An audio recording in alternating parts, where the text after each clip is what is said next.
The next speaker in our lineup is Mr. Babu Munagala. Babu Munagala is a seasoned technology leader with over 20 years of experience in the software industry. He completed his BTech in Aerospace Engineering from IIT Madras in 1993, an ME in Computer Science from IISc Bangalore in 1995. He pursued an MS in Computer Science from the Ohio State University, Columbus, and graduated from there in 1996.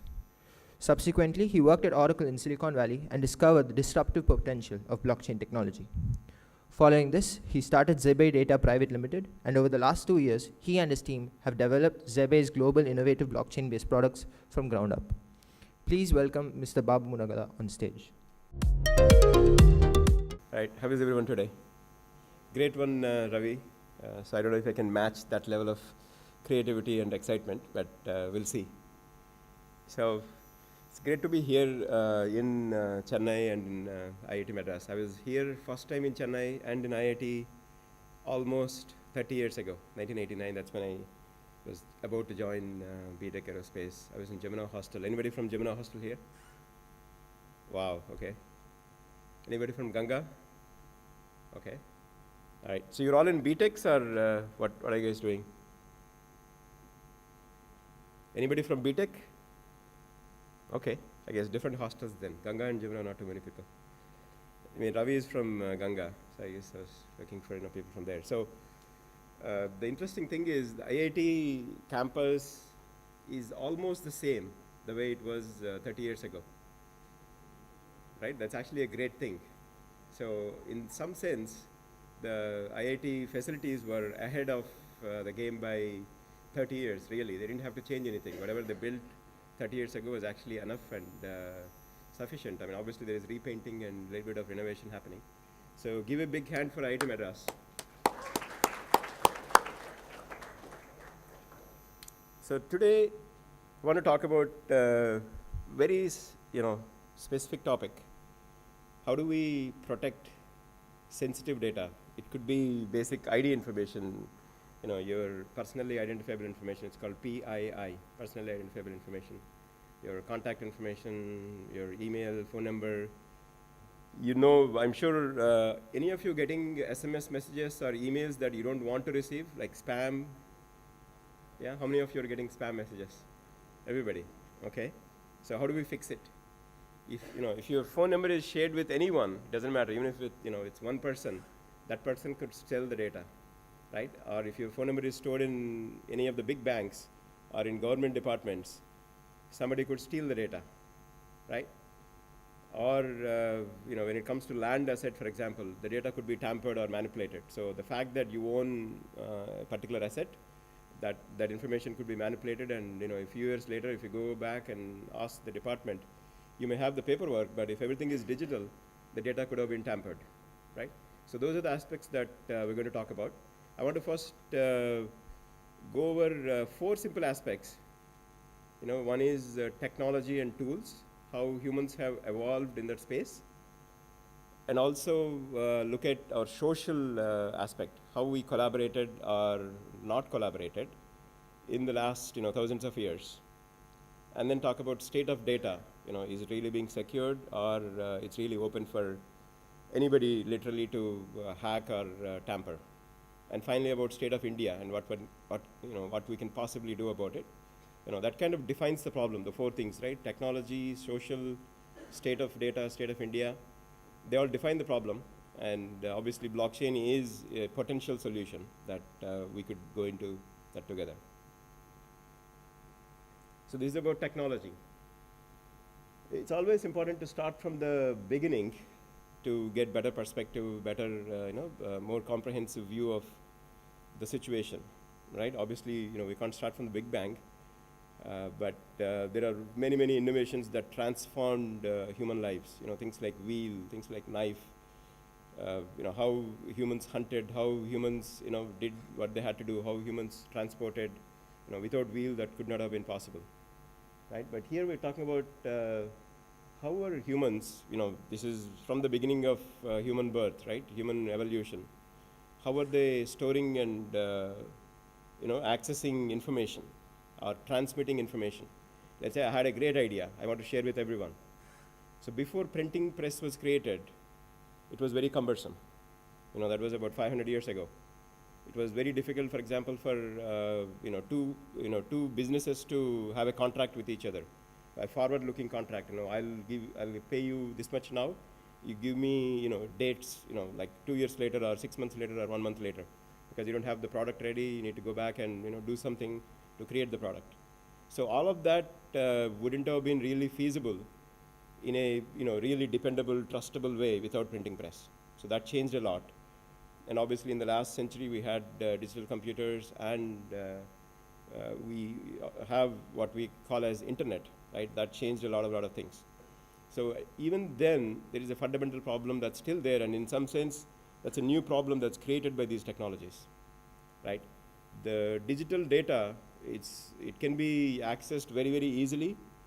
It's very, very fast to transmit information. I can send emails from one person to another, or I can change the data very, very quickly, right? All I have to hit is like a save button on an application, and then it quickly changes the data in the disk, right? That's a problem, really. So the data is very, maybe too easy to change or steal. That's the way the traditional computers work. So is it really possible, the question that we're asking is it really possible to keep the data so difficult to change, or keep it reliable, keep it immutable, and maybe even tamper-proof and hacker-proof? Then there are many, many more applications possible, right? Examples. Most of the government departments still issue paper certificates. They still issue passports based on paper. Even though, if you look at, I don't know if you've been to any of the modern airports, like US airport or Singapore or Hong Kong or Dubai airports, all of them have very advanced scanning machines that scan the passport, right? That can automatically figure out what is the content on the passport. But interestingly and ironically, they haven't really issued any digital passport yet. It's still paper-based, because intuitively, most of the government officers, most of us know that the paper is really the best way to keep it tamper-proof. Digital tamper-proof is not really there yet.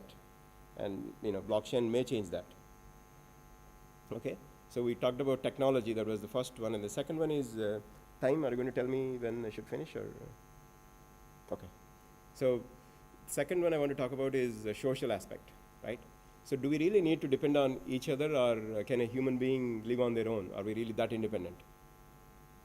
Right, we have to depend on others, right?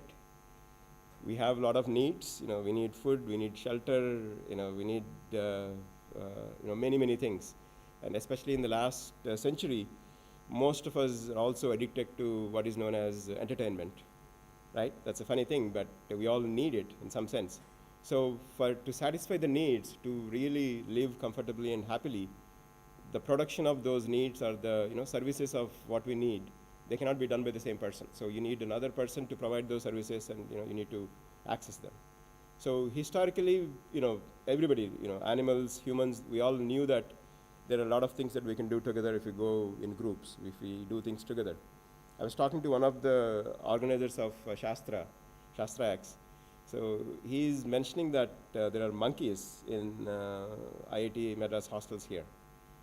And maybe some of you, actually all of you would know, apparently they come in gangs.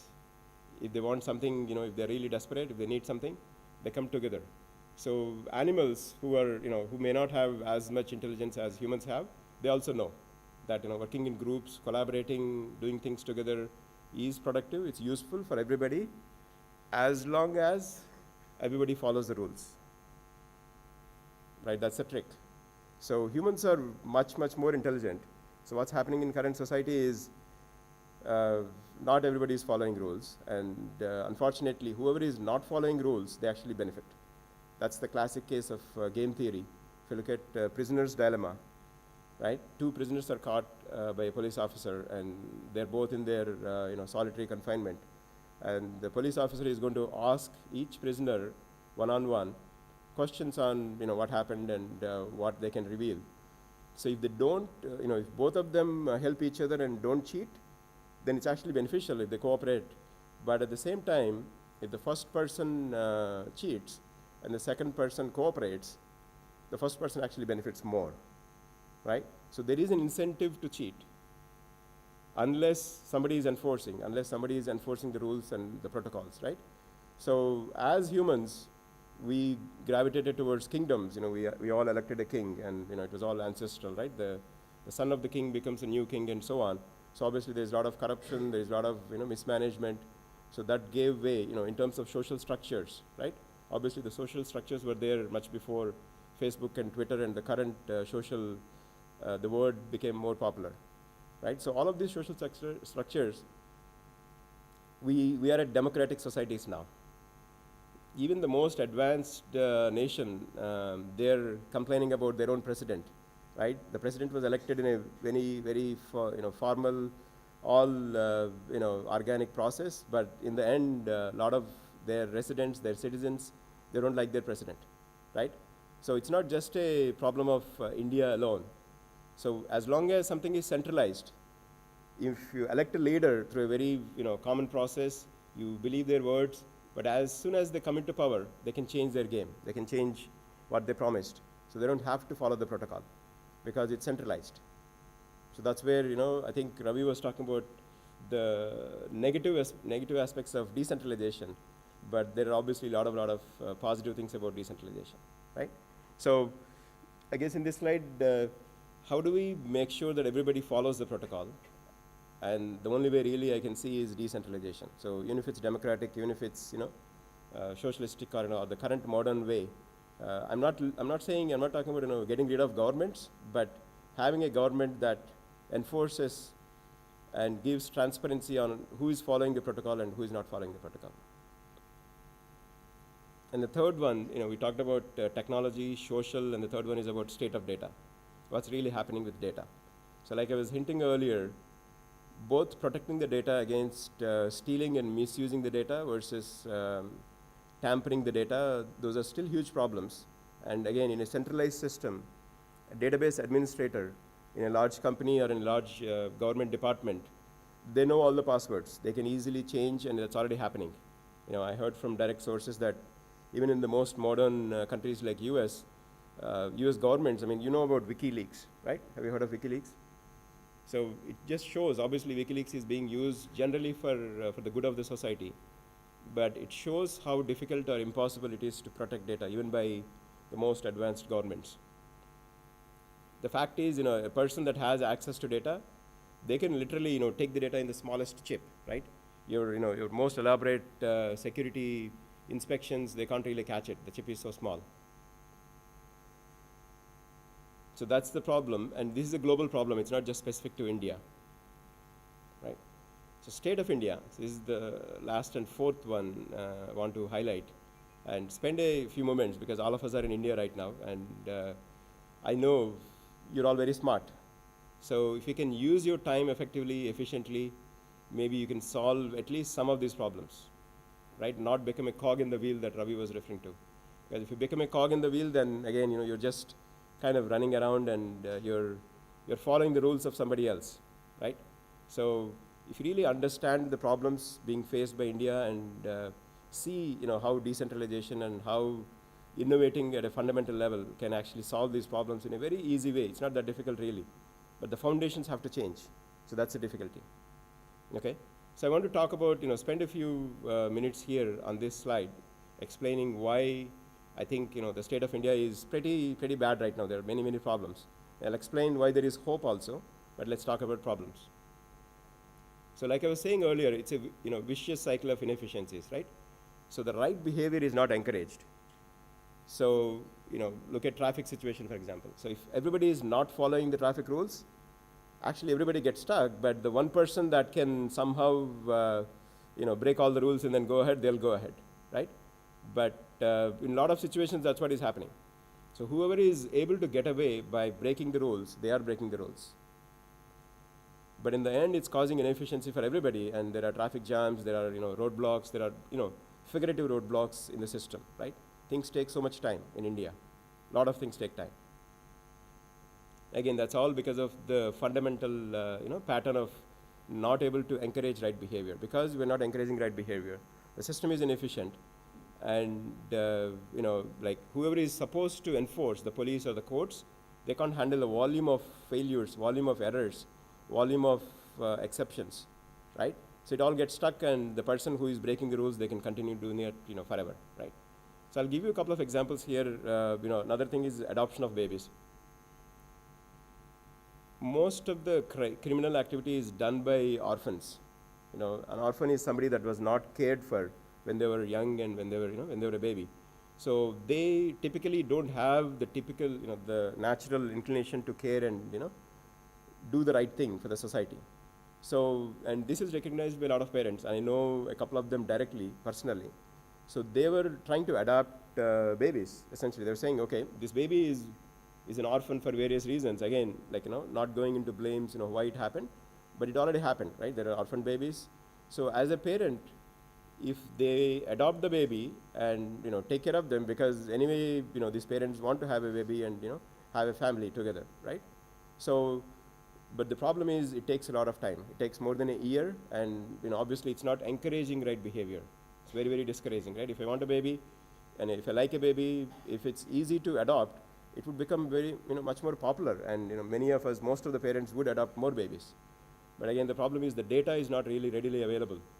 The reliable, trusted data is not available, so police officers, the reviewing authority, they can't immediately decide who is a real kidnapper or who is a, genuine parent that wants to do the right thing.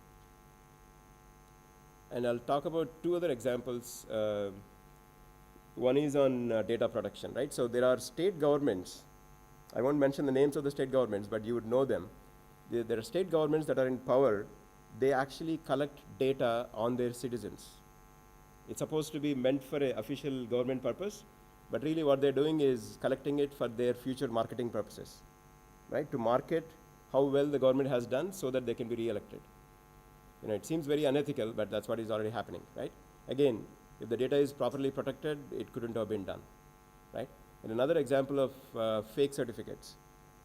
There are vendors that go to the government that bid very low. So they tell the government that I can produce your degree certificates at 1% of the actual cost. Okay, so the government is very, very happy. So they give the contract to this vendor. So do you know how the vendor is making money? They will sell their fake certificates. So in the end, what will happen is the difference between a real certificate and fake certificate, it's impossible to determine, because it's coming from the same factory, it's coming from the same printing press, it's really coming from the same vendor, right? So, and these are already happening in India. And again, this is because things are centralized. So the government officer may or may not know that the vendor is doing it, and even if the government officer knows, he doesn't care, because their actions, again, the right behavior is not encouraged. So blockchain can change. So let's talk about blockchain. I think I see about 3 minutes. Is that what you have? Or we have 8 minutes, 25 or 20 minutes? 25? 20 minutes? Okay. So I see 17 minutes here. Okay. So we'll take a few minutes to go into what we mean by blockchain. Obviously, decentralization is what everybody is talking about. And another huge important factor is connectedness that I haven't seen many people talk about. So example, in the current world, the number of bitcoins in circulation, it's known to everybody, right? Even if there is a bug, and there was a bug in the first year of Bitcoin in 2009, somebody, a hacker, actually made use of a bug and minted more coins than should have been allowed by the software, but it was detected immediately. And to fix the bug, it took a few days, but the detection was instantaneous, right? And the similar thing cannot be claimed by anybody. Indian rupee, US dollar, Singapore dollar, nobody can claim.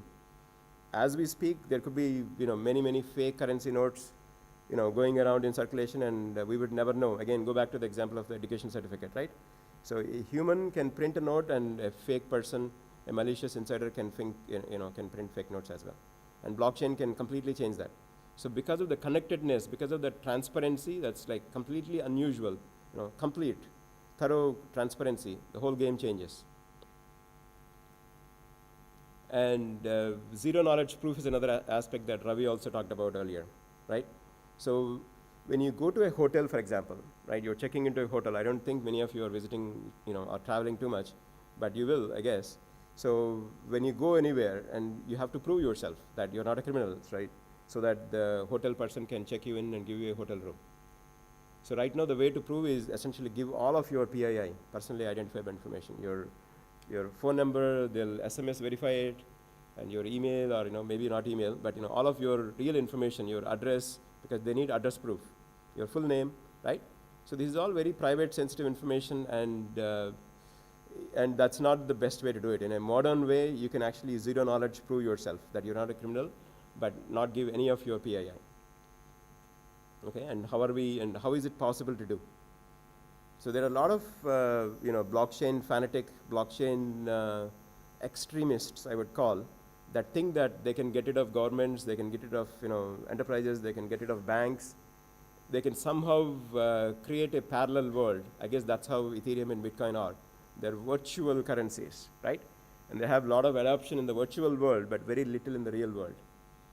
So when you are building your blockchain, make sure you connect to the real world. And another aspect that Ravi mentioned, I like this. You want to make sure that before you publish your blockchain as a public blockchain, you want to make sure there is proper real world adoption. There is proper fine tuning done. There's all pivoting all done. So then you want to publish your blockchain.